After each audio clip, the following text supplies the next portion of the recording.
This evening, the Hezbollah terrorist organization in Lebanon fired a rocket at children playing soccer in a soccer field in Majd al-Shams in northern Israel.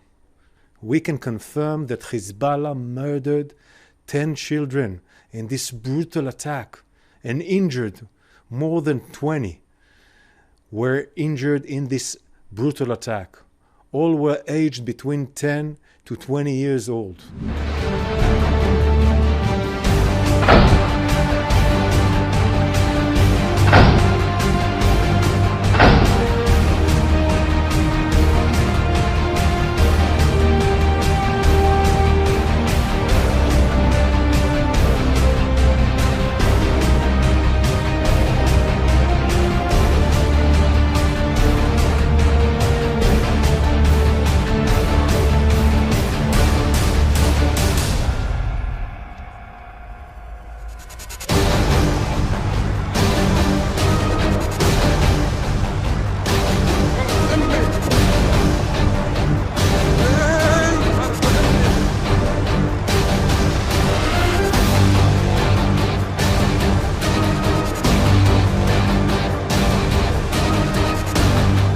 Hezbollah then lied to the whole world and claimed they did not carry out this attack. This is a lie.